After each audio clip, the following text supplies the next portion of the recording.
Hello students, आज हम पढ़ेंगे प्रॉपर्टीज ऑफ मैट्रिक्स मल्टीप्लिकेशन। ठीक है, तो इसको ध्यान से देखो जरा। सबसे पहले क्या हमारे पास in general A B is not equal to B.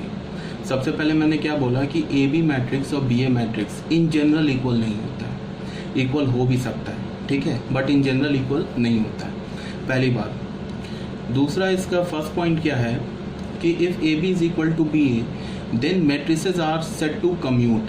अगर ए बी बी ए के इक्वल हुआ तो हम लोग क्या बोलेंगे, मैट्रिक्स जो है कम्यूट कर रहा है। ठीक है, बी पॉइंट क्या है, if A B is equal to minus B A then matrices are set to anti commute. Matrix क्या कहलाएगा, A and B anti commute कहलाएगा। जैसा मैंने बोला कि general A B B A के इक्वल नहीं होता है। तुम कोई भी दो रैंडम मैट्रिक्स ले लो और उसको मल्टीप्लाई करो ए बी और बी ए, तो ये इक्वल नहीं होगा इन जनरल। मतलब क्या होगा कि ऐसा भी हो सकता है कि ए बी डिफाइंड हो, बी ए डिफाइंड ही ना हो। ठीक है, इसका ये भी हो सकता है कि बी ए डिफाइंड हो, ए बी डिफाइंड ना हो। ये भी हो सकता है कि ए बी भी डिफाइंड हो, बी ए भी डिफाइंड हो बट इक्वल ना हो। ऐसा भी हो सकता है कि ए बी भी डिफाइंड हो, बी ए भी डिफाइंड हो और इक्वल हो जाए। ठीक है, तो ये बात क्लियर होनी चाहिए। सेकेंड पॉइंट हमारा क्या है, if AB is equal to BA, this means that both A and B are square matrices of the same order। इसका क्या मतलब है, इससे पहले भी तुम देखो कि एक मैंने तुम्हें नोट में ये बताया था कि अगर AB डिफाइंड है एंड BA भी डिफाइंड है तो मैंने क्या बोला था कि A मैट्रिक्स और B मैट्रिक्स का जो ऑर्डर होगा वो एक दूसरे का उल्टा होगा। मतलब क्या होगा कि अगर A मैट्रिक्स का ऑर्डर m/n हुआ, A मैट्रिक्स का ऑर्डर m/n हुआ, देन बी मैट्रिक्स का ऑर्डर क्या होगा, n/m। कब होगा, जब ए बी डिफाइंड हो और बी ए भी डिफाइंड हो, तब जाके क्या होगा, ए मैट्रिक्स का ऑर्डर m/n होगा तो बी मैट्रिक्स का ऑर्डर ए मैट्रिक्स का ऑर्डर m/n तो बी मैट्रिक्स का ऑर्डर n/m। क्यों होगा ऐसा, क्योंकि तुम ए बी देखो, ए बी में क्या होगा, इसका ऑर्डर क्या है m/n, बी का ऑर्डर क्या हमारे पास n/m। ठीक है, तो जाके हम लोग क्या बोलेंगे कि ए बी डिफाइंड है, बिकॉज यहाँ से कॉलम सेम है।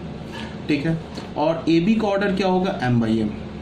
ठीक है, अब अगर तुम बी ए लोगे तो बी ए में क्या होगा, बी का ऑर्डर क्या होगा, n/m और ए का ऑर्डर क्या होगा, m/n। तो यहाँ से फिर कॉलम सेम है, इसका बी का कॉलम, ए का रो सेम है, तो ए बी ए का ऑर्डर क्या हो जाएगा, n/n। ठीक है, तो अगर ए का ऑर्डर m/n हुआ और बी का ऑर्डर n/m हुआ तो ए बी भी डिफाइंड होगा, बी ए भी डिफाइंड होगा। ए बी का डिफाइंड होना, बी ए का डिफाइंड होना इस बात का कोई गारंटी नहीं लेता है कि ये दोनों इक्वल भी होगा। हो भी सकता है, नहीं भी हो सकता है। ठीक है ना। अब जरा तुम ध्यान दो, अगर ए बी बी ए के इक्वल हुआ तो इसका क्या मतलब होगा कि ए बी मैट्रिक्स और बी ए मैट्रिक्स इक्वल है। तो अगर दो मैट्रिक्स इक्वल है तो उसका ऑर्डर भी इक्वल होगा। इसका मतलब क्या होगा, ए बी का ऑर्डर क्या है, m/m और बी ए का ऑर्डर क्या है, n/n। तो इसका क्या, यहाँ से हमें क्या पता चल रहा है, m is equal to n। ठीक है ना। तो इसी बात को मैं क्या बोल सकता हूँ कि if A B is defined and B A is defined, इतना अगर मैंने बोला तो इसका क्या मतलब होगा, order of A is m/n and order of B is n/m। अगर ए बी डिफाइंड है और बी ए भी डिफाइंड है। अब मैंने बोला A B is defined, B A is defined and both are equal, तो इसका क्या मतलब होगा, A and B are the square matrices of the same order. A और बी स्क्वायर मैट्रिक्स होगा सेम ऑर्डर का। क्लियर है ना ये बात।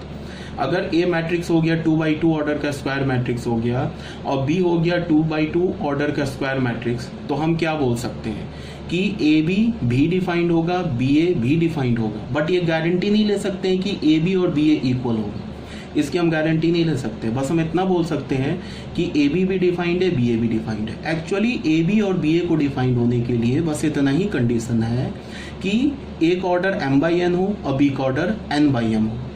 अगर ए 2/2 या 3/3 ऑर्डर का स्क्वायर मैट्रिक्स हो जाएगा और बी भी अगर 2/2 या 3/3 ऑर्डर का स्क्वायर मैट्रिक्स हो जाएगा, कहने का ये मतलब है कि ए और बी दोनों एक सेम ऑर्डर का स्क्वायर मैट्रिक्स हो जाएगा, तो ए बी भी डिफाइंड होगा, बी ए भी डिफाइंड होगा, बट गारंटी नहीं लेंगे कि ए बी बी ए के इक्वल होगा। ठीक है, बट अगर मैंने बोला कि ए बी और बी ए इक्वल है तो इस बात की हम गारंटी ले लेंगे कि A and B both are the square matrices of the same order.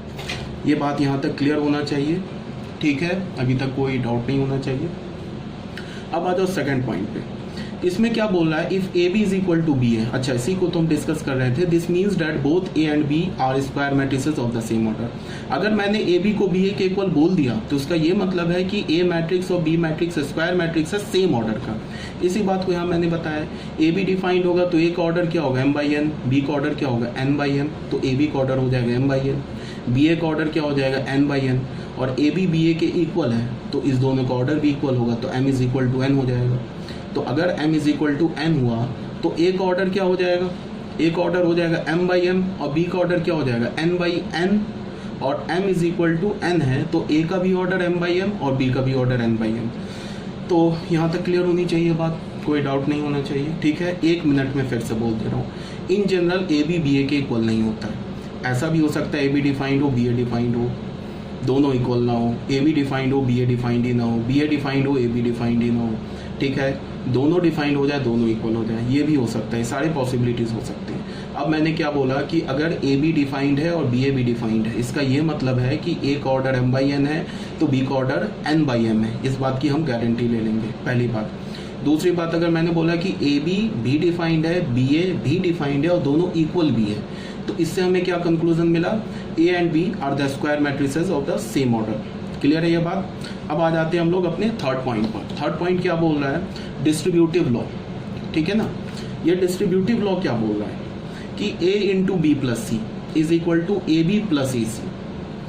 ठीक है, हमने इसको मल्टीप्लाई किया a into B plus A into C. हम ऐसा कर सकते हैं, बट उसके लिए कंडीशन क्या है, if matrices are conformable for product. इसका ये मतलब है कि लेफ्ट हैंड साइड वाला मैट्रिक्स का प्रोडक्ट भी डिफाइंड होना चाहिए और राइट हैंड साइड के मैट्रिक्स का प्रोडक्ट भी डिफाइंड होना चाहिए। तो लेफ्ट हैंड साइड के मैट्रिक्स का प्रोडक्ट कब डिफाइंड होगा, जब ए का कॉलम और बी प्लस सी का रो ये दोनों इक्वल हो जाएगा। ठीक है, और ए बी कब डिफाइंड होगा, जब ए का कॉलम बी का रो। ए सी कब डिफाइंड होगा, जब ए का कॉलम सी का रो। ये बात आ रही है समझ में। मतलब अगर ये लेफ्ट हैंड साइड और राइट हैंड साइड वाला डिफाइंड हो तो हम बिल्कुल ए बी प्लस सी को लिख सकते हैं ए बी प्लस ए सी। ठीक है, ये होता है हमारा डिस्ट्रीब्यूटिव लॉ। कंडीशन क्या होना चाहिए कि ये लेफ्ट हैंड साइड और राइट हैंड साइड डिफाइंड होना चाहिए। एसोसिएटिव लॉ में क्या है, ए इंटू बी सी, तो हम ऐसे लिख सकते हैं ए बी इंटू सी। फिर यहाँ पे एक हमारे पास कंडीशन क्या है कि लेफ्ट हैंड साइड और राइट हैंड साइड का जो प्रोडक्ट हो वो कन्फर्मेबल हो फॉर मल्टीप्लिकेशन। मतलब ये भी डिफाइंड होना चाहिए, मल्टीप्लाई हम कर सकते हैं ए और बी सी को, और ए बी और सी को हम लोग मल्टीप्लाई कर सकते हैं। अगर ऐसा है तो दिस इज इक्वल। ठीक है, ये था हमारा प्रॉपर्टी में सेकंड पॉइंट, फोर्थ पॉइंट। अब आ जाते हैं हम अपने फिफ्थ पॉइंट पर। फिफ्थ पॉइंट में क्या बोल रहा है, if A B is equal to null matrix this does not imply A is equal to null matrix और B is equal to null matrix. ये मैंने ऑलरेडी बोल रखा है। अगर ए और बी एक रियल नंबर होगा और अगर मैं बोलूँ alpha into beta is equal to 0 तो ये 100% है कि अल्फा इज इक्वल टू 0 और बीटा इज इक्वल टू 0।